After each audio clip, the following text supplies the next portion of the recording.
इसको मैं कहता हूं सक्सेस स्टॉपर। सबसे पहला जो आपको और मुझे रोकता है जीने की राह में, सफलता की राह में, जो हमें रोकता है, सबसे पहली चीज वो है बहाने। बहाने। हम में से कितने लोग समझदार लोग हैं? पड़ोसी से पूछ लो कि भाई कैसा लगा तेरे को आज तक मैं हूं समझदार। हाँ भाई, कितने लोग समझदार हो? सारे समझदार हैं, ऑफकोर्स सारे समझदार हैं। अब समझदारों के साथ एक बहुत बड़ी समस्या होती है, वो बहाने भी ऐसे बताते हैं समझदारी वाले। इनके जो बहाने होते हैं बोलती बंद करने वाले बहाने होते हैं। मतलब लगता ही नहीं कि बहाने बना रहा है, क्योंकि बंदा समझदार है ना। नहीं, आपने देखा नहीं है, जो बंदा सिगरेट पीता है उसका बहाना बता देता आपको, वो यार वो समझा कर वो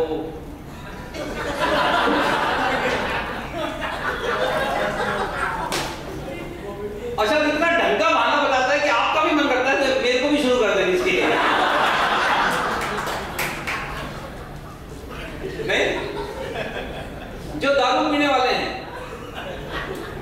रोज इतना इतने तरीके से समझा देते हैं कि मतलब खुद पे ही कई बार लगता है मैं ही बुद्ध हूं, क्योंकि समझदार बंदा तो पीता नहीं। मैं ऐसे ही एक प्रोग्राम में थोड़ा दारू पे मैंने थोड़ा ज्यादा कह दिया हुआ, क्योंकि उस कंपनी में मुझे पता चला, उस कंपनी में रिसेंटली लिवर के खराब होने के कारण 5-6 एम्प्लॉइज लगातार इकट्ठी डेथ हो गई थी। तो मैनेजमेंट ने मुझे गाली तरह थोड़ा इनको दारू पे कह दो, हिमाचल की कोई कंपनी थी, तो मैं कह दिया। मेरे लिए सौखा है, क्योंकि जो पीता नहीं उसके लिए आसान है। तो मैं कहा दारू नहीं पीनी चाहिए, दारू खराब चीज है, लिवर डैमेज होता है, किडनी डैमेज होती है। तो एक बंदे ने हाथ खड़ा किया, कहता सर वो जो आप कह रहे हो वो तो ठीक है, लेकिन मैंने सुना है कि अगर रोज थोड़ी थोड़ी पियो तो सेहत का फायदा भी होता है।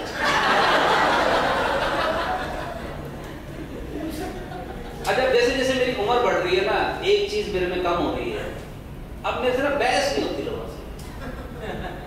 पहले मेरे को उसमें मजा आता था।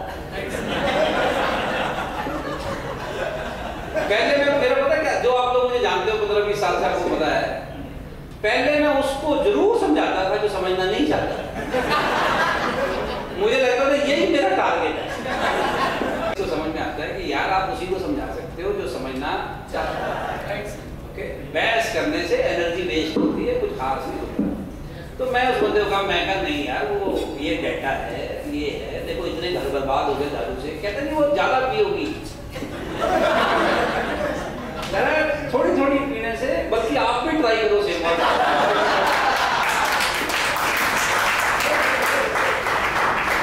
अब समझदार आदमी के साथ दिक्कत ये है, वो डाटा भी दे देता है। तो फिर बहस मैंने करनी नहीं, तो मैं कहा ठीक है आप नहीं मान रहे मेरी, कोई बात मैं आपकी मान लेता हूँ कि रोज थोड़ी थोड़ी दारू पीने से सेहत अच्छी रहती है। अब ठीक है, कहते हाँ मैं तो कह रहा हूँ।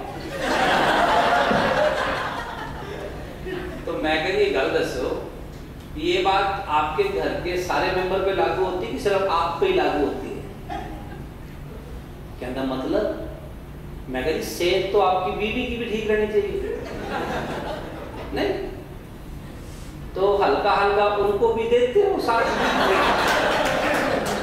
मतलब लेकिन ज्यादा नहीं, हल्का हल्का। मैं कहा आप अभी कह रहे थे दारू पीने से स्ट्रेस दूर होता है। मैं कहा गल सही है, होता ही होगा, क्योंकि मैंने देखा दारू पीने के बाद बंदा डरता नहीं है। तो मैं कहा हाँ बात तो सही है कि स्ट्रेस तो दूर होता है। तो मैं कहा गल दसो, अगर आपके घर में किसी बच्चे का बोर्ड का एग्जाम है और उसको स्ट्रेस हो रहा है तो क्या कहते हो उसको कि 2 ढक्कन ले ले, ऐसे सॉल्व होगा मैथ्स का प्रॉब्लम, दोबारा कभी आएगा ही नहीं। घर में अगर 10 गेस्ट आ रहे हैं और भाई स्ट्रेस में है जी कि इतने लोगों का खाना बनाना है, तैयारी करनी है, तो किचन में जाके एक पौवा पकड़ा देते थे। कहता जी कैसी बातें कर रहे हो? मैं कहा मैं तो वही बातें कर रहा हूँ जो तुम थोड़ी देर पहले कर रहे थे महाराज। समझदारों के साथ दिक्कत क्या है, इनके पास बांध नहीं दौड़। अब सेल्स तो मैं जानता हूँ कि 20 साल से सेल्स वालों के जो बहाने हैं ना, जब से ब्रह्मा जी ने दुनिया बनाई है फिक्स है। हमारा प्रोडक्ट महंगा है, ये पहला बहाना। एडवर्टाइजमेंट में खर्चा बढ़ाना चाहिए, दूसरा। स्कीम थोड़ी और बेटर होती तो बेटर था, चौथा। मार्केट में डिमांड नहीं है। सेल्स वालों को समझ नहीं आती कि अगर ये चारों बातें सच हो, सबसे पहले तेरा रोजगार खत्म होगा। नहीं समझते भाई, गॉडो पता नहीं ब्रह्मा जी ने कौन सा कंपोनेंट ढीला कर दिया है। बहाने बनाते हैं, बहाने बनाते हैं। अच्छा दिक्कत पता क्या है, संगत भी उन्हीं की करते हैं जो बहाने बनाते हैं। नहीं करते? मुझे नहीं पता, आप तो क्या सारे अच्छे लोग हैं, पर मैं जब सर्विस करता था आप लोगों की तरह, तो होता क्या था, जैसे एनुअल 6 महीने बाद सेल्स वालों को ना बुलाते थे सब ऑल ओवर इंडिया से। तो अगर हमारे टारगेट अचीव नहीं हो रखे तो हम ऑल ओवर इंडिया से छांट के देख लेते थे किस किस के नहीं हो रखे, और उन्हीं के साथ बैठते थे पूरी कॉन्फ्रेंस में, क्योंकि उनके साथ बैठने में ना थोड़ा ठीक महसूस होता है कि इसका भी नहीं हुआ, मेरा भी नहीं हुआ, तो प्रोडक्ट ही खराब होगा। दिक्कत उन लोगों को देख के होती थी जो फिर मंच पे जाते थे, जिनके लिए तालियां बजती थी, achiever of the month, achiever of the quarter. तो समझ नहीं आता था यार ये कौन से देश में माल बेच रहा है, क्योंकि हमारा तो बिक नहीं रहा है।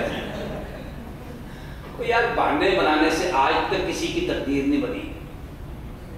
ओके, आप लोगों ने नाम सुना है जाधव मोलांग पाए? नहीं सुना ना? जाधव मोलांग पाए पद्म भूषण है भारतवर्ष के। इनको 2015 में यह पुरस्कार मिला था। असम का रहने वाला आदमी, 1360 एकड़ का जंगल असम में एक बंदे ने लगाया है। 1360 एकड़ का जंगल। हमारे से अपने बालकनी के 3 गमले भी रखे जाते थे। 1360 एकड़ का जंगल, एक आदमी जाधव 16 साल की उम्र से शुरू हो गया था गुरु। पता कैसे?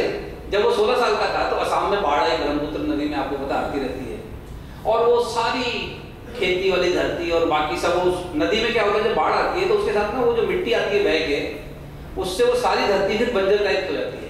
काफी समय तक वहां पर फिर कुछ हो नहीं सकता। तो उसने क्या देखा कि वो जीव जंतु धूप के कारण मर रहे थे, क्योंकि पेड़ पौधे सब खत्म हो गए थे। तो उसने गांव वालों से पूछा कि मैं रोज देखता हूँ सांप मरते हैं, तो ये इसका कोई इलाज नहीं है? गांव वाले कहते इलाज है, लेकिन उसके लिए छाया होनी चाहिए। तो कहते छाया कैसे होगी? कहते पेड़ लगाने थे। तो कहते पेड़ कौन लगाएगा? कहते तो वो भगवान के ऊपर है। तो गई, बंदे ने पेड़ लगाने शुरू किए जी, शुरू। और आपको पता उस आदमी के बारे में पता कैसे चला? नेशनल ज्योग्राफिक वाले एक जंगल में वो वीडियो शूट वगैरह नहीं करते रहते जानवरों की, तो ऐसे ही वो एक जंगल में शूट कर रहे थे। तो रास्ते में उन्होंने देखा एक आदमी अधमरा पड़ा हुआ है। तो उसको उठाया कि भाई कौन सा जानवर तेरे को घायल कर गया है? कहता जी जानवर नहीं कर गया है, गांव वाले पीट गए। गांव वाले तेरे को क्यों पीट गए? कह रहा जी उनकी गाय को ना शेर खा गया।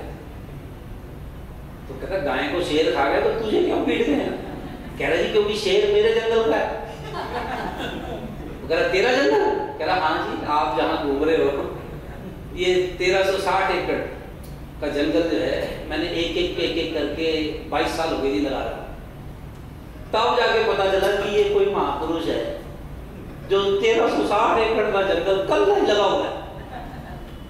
उसके बाद मिला उसको पुरस्कार पाए हुए, इतनी मार खाने के बाद। अच्छा, जब वो मार खा रहा होगा गांव वालों से, तब थोड़ी उसको पता था कि भारत सरकार से कोई रत्न मिलना उसको, या उसको ये बताओ कि उसने पेड़ इसलिए लगाए थे कि भारत सरकार से रत्न मिलेगा। उसको जीवन में वो पेड़ लगाते हुए क्या मिला है? आनंद मिला। अच्छा, आज भी लगा रहा है, आज भी छुट्टी नहीं ले ली है। अब जब जाना जरा थोड़ा YouTube पे और ये नाम टाइप करना, तो आपको उसकी सक्सेस स्टोरी पता चलेगी। ओके, आनंद की पावर ही कुछ और है भाई। लेकिन जिनके पास बहाने हैं वो तो आपको पता है जी, ऐसे ऐसे बहाने सुनाते हैं बाइक का, मैं भी उसमें शामिल हूँ, हम भी बहुत बहाने बनाते हैं। तो बहाना इज अ सक्सेस स्टॉपर।